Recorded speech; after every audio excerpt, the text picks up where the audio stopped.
Assalamualaikum lur, pagi ini saya ingin berbagi berkenaan dengan pelek jari-jari. Pemeliharaan pelek jari-jari ini biar awet, ini kuncinya di sini lur. Ini kan sering banget berkarat. Ini kita olesi dengan oli bekas di kuas.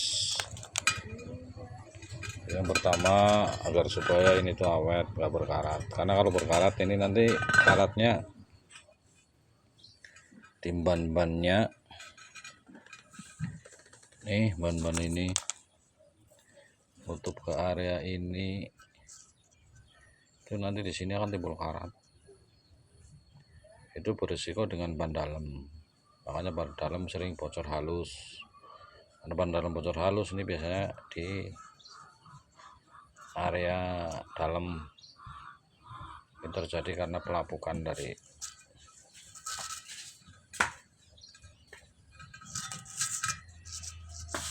pelapukan ini yang menjadikan bannya itu cepet bocor.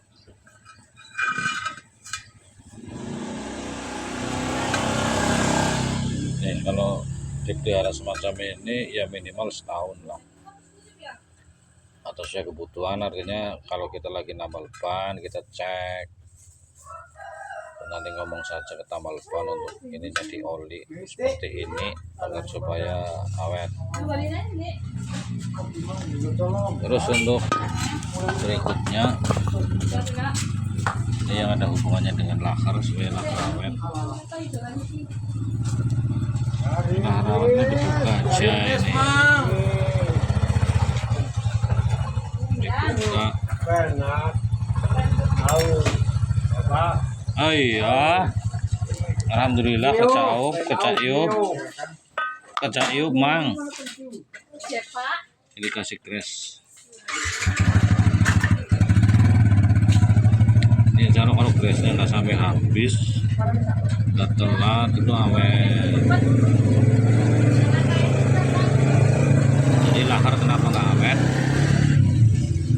Ini karena di dalam lahar itu kan ada pelor. Pelor ini kalau sampai kering ini memutar, kena beban, kena benturan dengan dinding lahar sama as lahar, ini yang menjadikan pelornya cepat aus, sehingga laharnya jadi oplak. Untuk pemeliharanya semacam ini lur, dikasih crash. Crash itu fungsinya untuk pelumas pertama, yang kedua ini sebenarnya untuk peredam panas. Banyak crash itu kalau yang murah ini hanya untuk pelumas saja, peredam panasnya kurang. Jadi semakin bagus kualitas crash atau semakin mahal harganya, ini kecenderungan untuk penahan panasnya lebih kuat.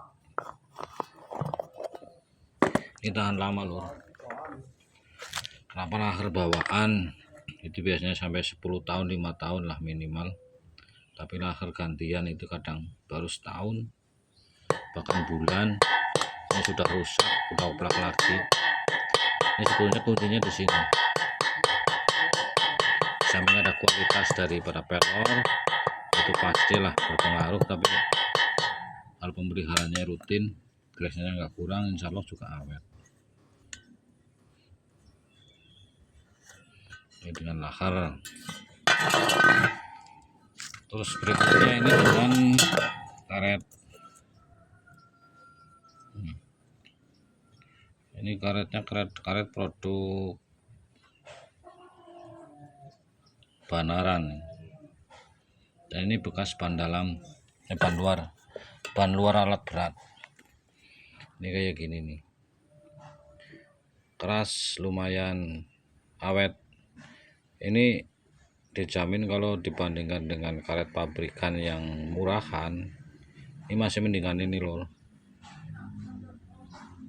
Biasanya di toko-toko onderdil juga sekarang sudah tersedia produk lokal. Ini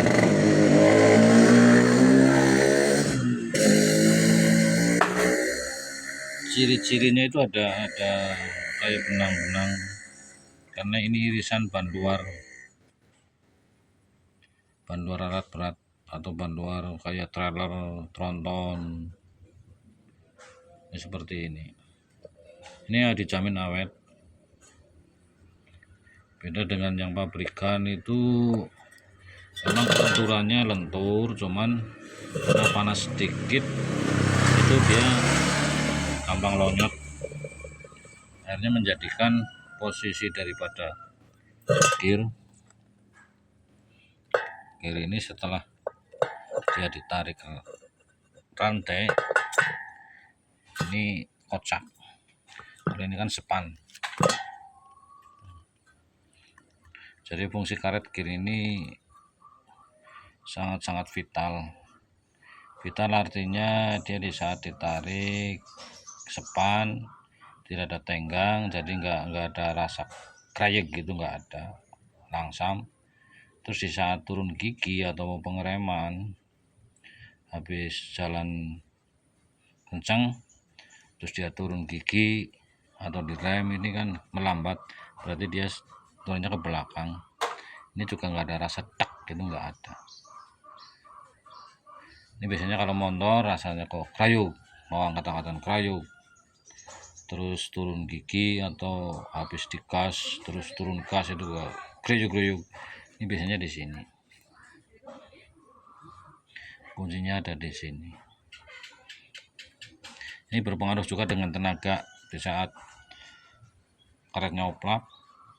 Ini kecenderungan tenggang atau sentuhan daripada gear yang ditarik ke tromol ini ada tenggang, sehingga di situ akan membuang tenaga. Beda dengan yang sepan, ini sekali ada tarikan di rantai ini, gigi ini mau ditarik, mau jalan, terus menarik tromol atau rodanya biar jalan, ini nggak ada tenggang, sehingga dia langsung responsif. Jadi ndak ada jeda, langsung shoot dia lari. Tuh, ini saya mau ngecek lagi yang lahar sebelah. Ini cukup dicukil aja kayak gini, cukil. Ini lahar ini kan biasanya sudah lama banget, ini kita cukil begini.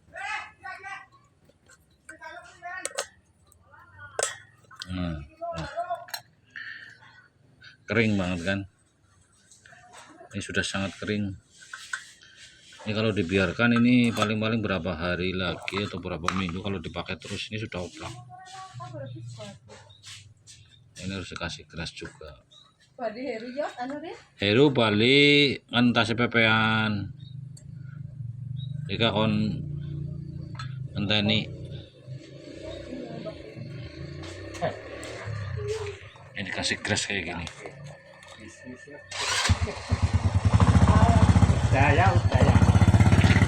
Oh mang, mang, ya mang.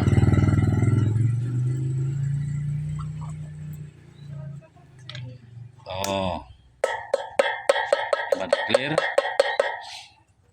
Satu roda belakang itu dari peleknya biar supaya awet, tidak kropos, itu dikasih olinya cukup oli bekas saja.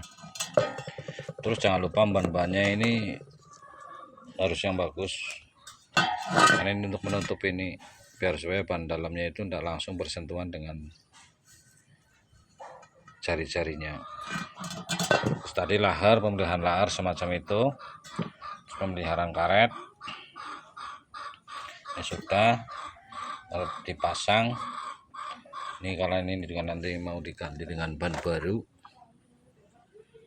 nanti dipasang. Nah yang selanjutnya ini yang berkenaan dengan pemeliharaan motor yang lain. Ini contoh yang seperti ini nih, prosneleng. Prosneleng itu kan kering, sini kan agak berkarat nih. Terus bodi ini kotor, kotornya itu di area yang bersentuhan dengan besi. Ini sering dilap pakai minyak. Jadi kain dikasih minyak oli, kasih oli, terus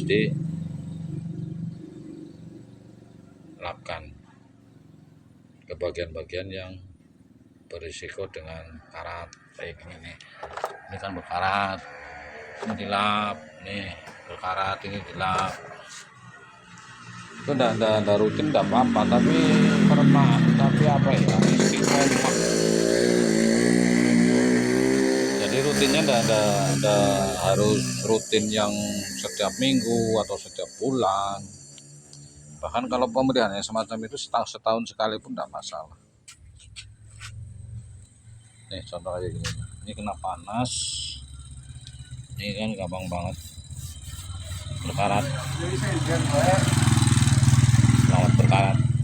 Ini cukup dilap pakai oli.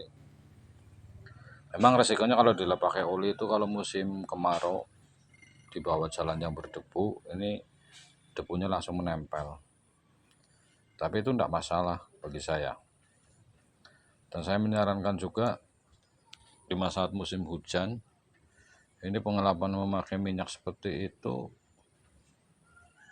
pertama efisien, murah. Yang kedua, bisa dilakukan kapan saja, di mana saja. Sambil kita istirahat, perjalanan jauh kita istirahat daripada kita diam, kita fokus ke motor, langsung kita kasih pelumas itu.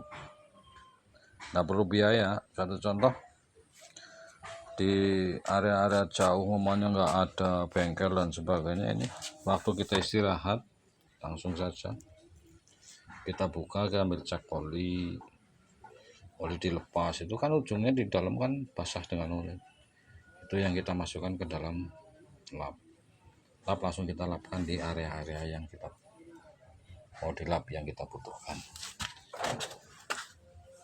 Ini contoh berikutnya seperti ini nih. Ini contoh shockbreaker, ini juga berkarat juga. Ini berkarat kenapa lur? Ini yang menjadikan karat seperti ini itu sebetulnya adanya endapan zat nitrogen. Nitrogen itu dari mana? Nitrogen itu dari air hujan. Karena air hujan itu besar sekali, sangat mengandung nitrogen yang sangat tinggi. Di saat dia kena hujan, dilap, ini mengendapnya seperti ini, menjadikan karat. Lah untuk mengantisipasi seperti ini, makanya tadi saya sarankan laplah pakai oli bekas dulu. Nah kalau dilap pakai oli itu cenderung dia kena air hujannya tidak akan mengendap di situ, tapi dia langsung jalan. Tuh, terima kasih. Saya akhiri, wassalamualaikum warahmatullahi wabarakatuh. Jangan lupa like dan subscribe Gun NPK SMD. Selamat sehat, salam sehat.